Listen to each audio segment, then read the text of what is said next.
Bonjour à tous, bienvenue à l'émission Culture Active. Je suis Catherine Magnan, co-directrice générale et artistique du Centre artistes autogéré Atoll Art Actuel.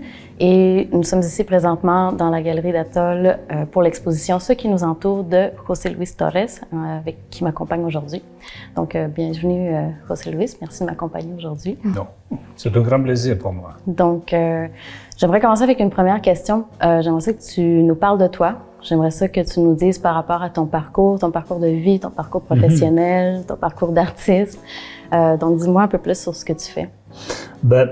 À la base, je suis un artiste, un art visuel originaire de l'Argentine, qui habite au Québec depuis 20 ans déjà. Et mon parcours de vie est très lié à ma démarche en tant qu'artiste. J'ai déjà été formé en Argentine, en art visuel, mais aussi en architecture. Mais le fait de venir ici a été, on peut dire, un élément important qui a changé un peu l'orientation de mon travail pour me préoccuper beaucoup à un peu comment ça marche la vie d'un immigrant. Et c'est un peu autoréférentiel, mais aussi voir de quelle façon mon travail peut contribuer à un peu comprendre la diversité, le parcours des gens, des nouveaux arrivants, et comment ça évolue et enrichit la culture d'accueil. OK. Et est-ce que tu pourrais me dire aussi un peu plus sur physiquement à quoi ressemble ton travail? Parce que là, tu m'en parles du contenu, mais si je me promène dans la rue et que je dis « Ah, ça, c'est un José Luis Torres », bien, qu'est-ce que j'ai à peu près devant moi? Oui, moi, justement, pendant longtemps, j'ai développé mes deux vocations, mes deux passions, les arts visuels et l'architecture, séparément. Mais aujourd'hui, depuis que je suis arrivé, j'ai trouvé la façon de jumeler dans des interventions qui sont à mi-chemin entre des architectures, des espaces, des lieux et des sculptures, des interventions et installations, autant à l'intérieur comme à l'extérieur, à partir souvent des objets de notre quotidien. OK.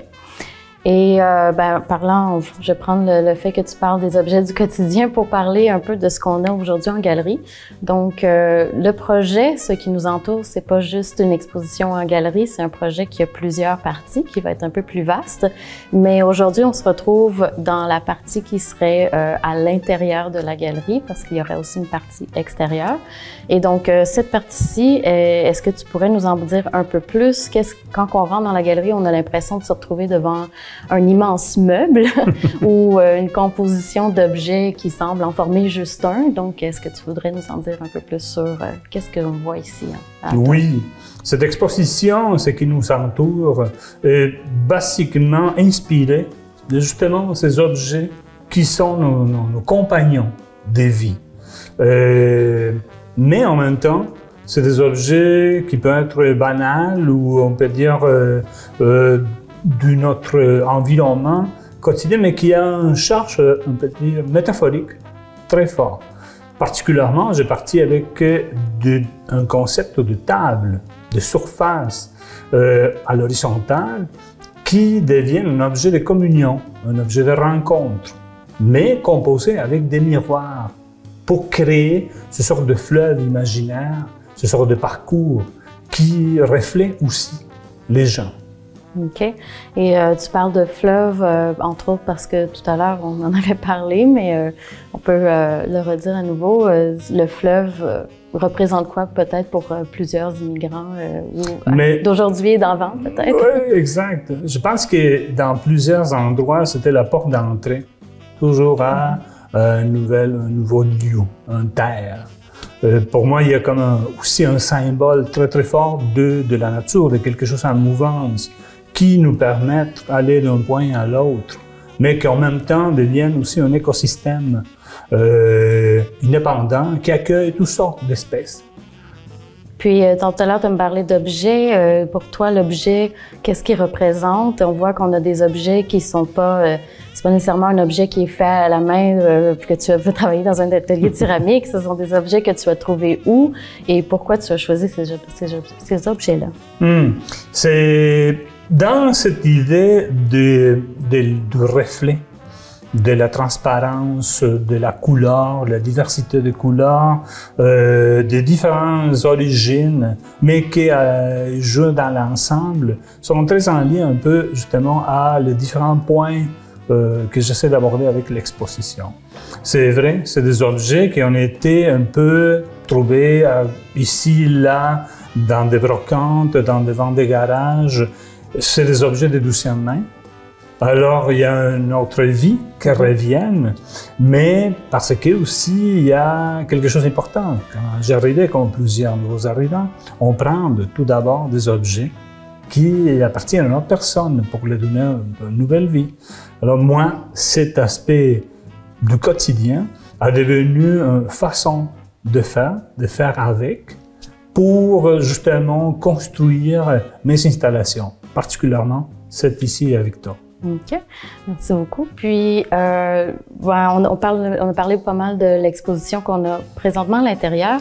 Ce qui nous entoure va s'étendre au-delà des murs de la galerie d'Atoll et va finir par s'installer aussi sur le terrain de l'hôtel de ville à Victoriaville. Et donc, voudrais-tu nous dire un peu qu'est-ce qui s'en vient? Parce que ça n'a pas encore lieu, c'est pas encore fait, mais ça va être fait d'ici la fin juin et on aura droit à même un deuxième vernissage dans la fin du mois de juin. Donc, peux-tu nous dire un peu plus sur cette deuxième partie du projet? Oui, justement, il va y avoir un autre volet, un volet extérieur dans l'espace public qui va partir, va faire aussi un écho de ce qu'on voit ici en galerie. Mais c'était un autre exemple de co-création. Ça va être une œuvre qui va rester temporaire, mais qui va être co-créée avec des gens, mais en même temps, il va servir comme lieu de rassemblement. Alors, j'invite les gens qu'une fois cette installation va être faite, ils l'aident. L'exercice de co-création va être fait, les gens peuvent revenir et profiter, partager dans cet espace. Parfait. Bien, merci beaucoup, José Luis. Ça fait vraiment plaisir de parler avec toi aujourd'hui. J'invite tout le monde à venir voir l'exposition Ce qui nous entoure à la Galerie d'art Atoll Art Actuel. Et j'espère vous revoir bientôt. Merci. Merci.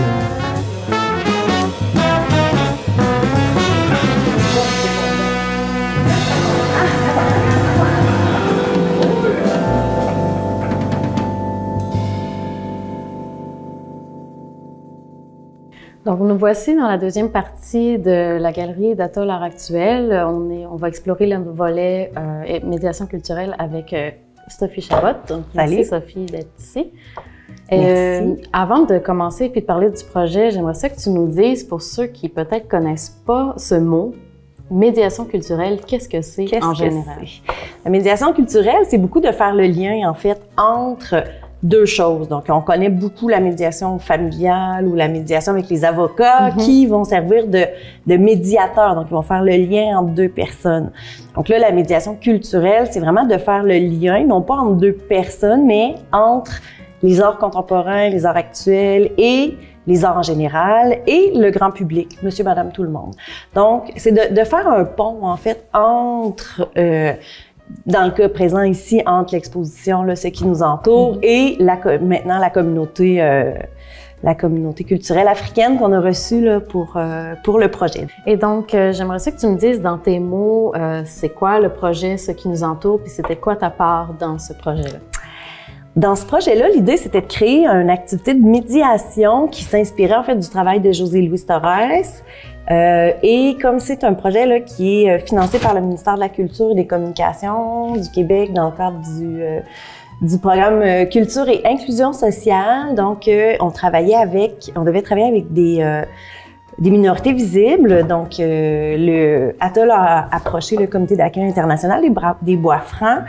Et donc, on m'a demandé de concevoir une activité de médiation avec des femmes africaines qui tournerait autour du travail de José-Louis Torres. Donc, comme son travail tourne beaucoup autour de l'objet, puis des objets qui sont des lieux communs entre tous les humains, au fond, donc là, moi, j'ai proposé de travailler le vêtement. Donc, à partir de vêtements réutilisés, récupérés, ben on allait créer une espèce de courte pointe, donc qui est une tradition québécoise.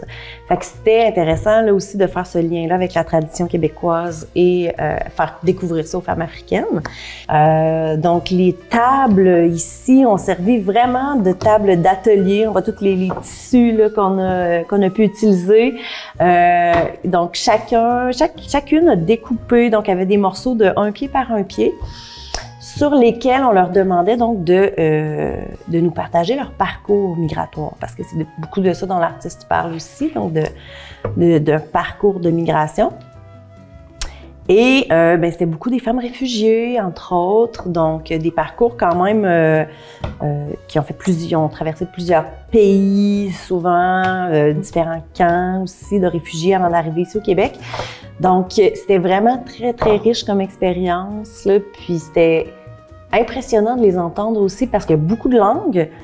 Donc là, on avait des traducteurs, il y avait du Swahili, il y avait du Kinyarwandais, puis une autre langue, en tout cas qui malheureusement nous échappe en ce moment. Mais c'était très, très impressionnant, en fait, d'entendre tout ça, d'entendre les traducteurs aussi traduire. Donc, bref, on a créé, et ensuite, il y a eu l'assemblage, donc, de tous ces morceaux-là qui symbolisaient un peu l'union de toutes ces personnes-là, en fait, et québécois, et qui arrivent de l'étranger, en fait. Parfait, bien, merci beaucoup. Et donc, en ce moment, c'est pour ça que dans le local d'Atoll à l'heure actuelle, on retrouve les restes de cet atelier. Rien n'a changé, tout a été laissé tel quel. Et donc, vous êtes les bienvenus de venir visiter cet atelier et cette exposition.